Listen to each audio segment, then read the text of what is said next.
వాళ్ళ మాటల్ని బట్టి నాకేమర్థమైందంటే అక్షయ్ మీద అవని మీద అత్తయ్యకేవో పెద్ద పెద్ద అనుమానాలే ఉన్నాయి. అవేంటో వీలైనంత తొందరగా మనం తెలుసుకోవాలి. ఆ విషయం మనం తర్వాతనే తెలుసుకోవచ్చు. ఆ సంగతి పక్కన పెట్టు, రేపటి సంగతి ఆలోచించు. మనం చాలా డేంజర్ జోన్లో ఉన్నాం. అవును కృష్ణ, రేపు అక్షయ్ ప్రసాదం తయారు చేయకపోతే దాన్ని దూరం పెడుతుంది. చేసేసిందంటే మనసు మార్చుకొని మళ్లీ ముందులా దగ్గరికి తీసుకుంటుంది. దగ్గరికి తీసుకుందంటే మనం దూరం అయిపోతాం. అదేదో సేయింగ్ ఉంది కదా, today's newspaper tomorrow's tissue paper అని. ఆ విధంగా ఈ రోజు మనం అంటే ప్రేమను చూపించే మా అమ్మ రేపటి నుంచి పురుగులను చూసినట్టు చూస్తుంది.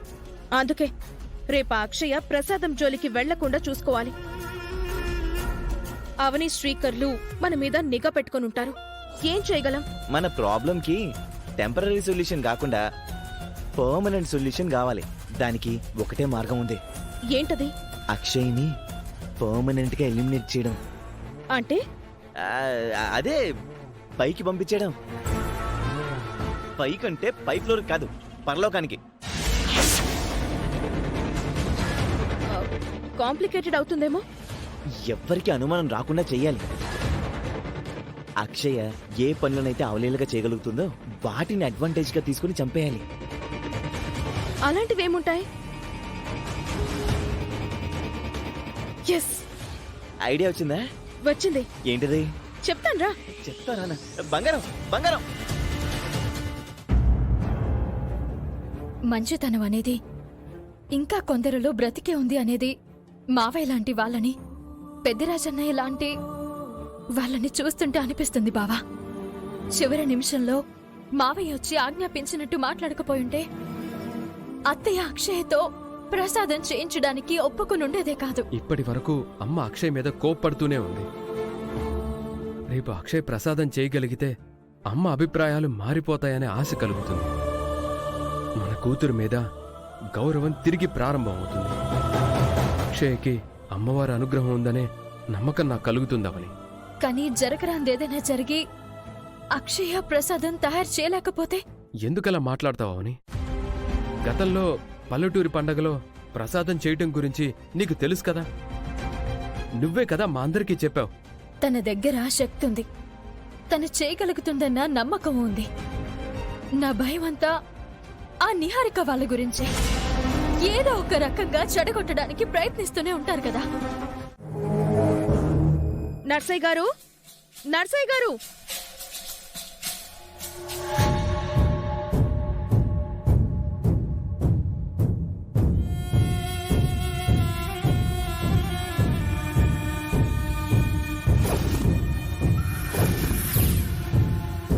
ఏం కావాలి? మీతో పనుండొచ్చాం. ఏం పని చెప్పండి. అదేంటంటే...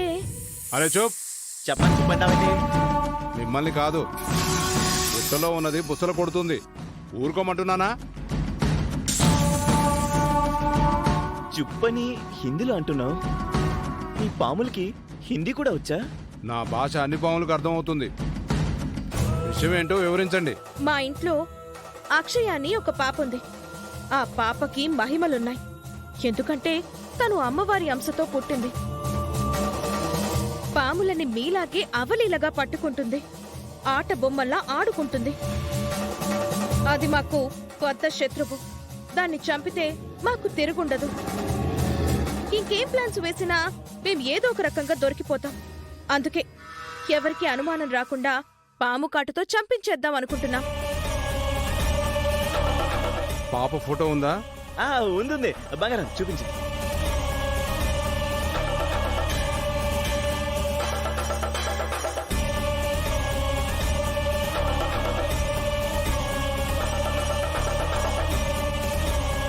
పావును ఎప్పుడు వదలాలి?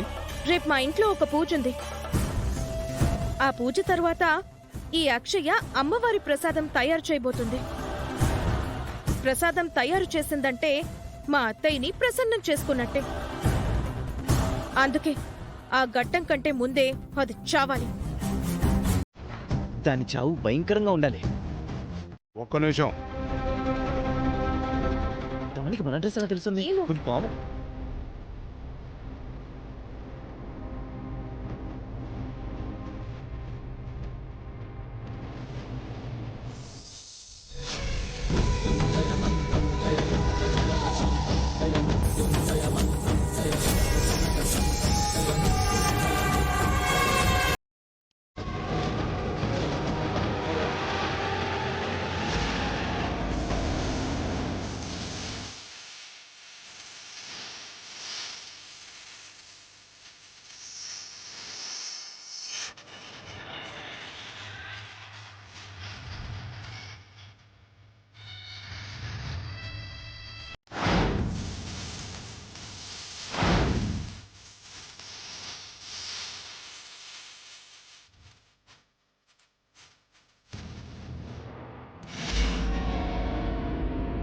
ఈ తాయెత్తుకి మంత్రం వేశాను.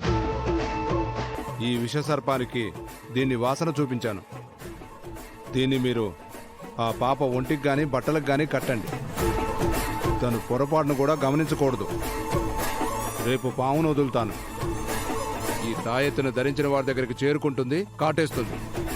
మీ పని అయిపోతుంది.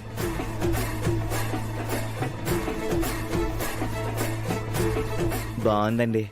పోలీస్ డాగ్స్ వాసన పసిగట్టినట్టు పసిగడుతుందన్నమాట. సూపర్ అసలు. సూపర్ అండి. ఇదిగోండి అడ్వాన్స్. ఇంకా మేము బయలుదేరతాం. మంచిది. Bye killer.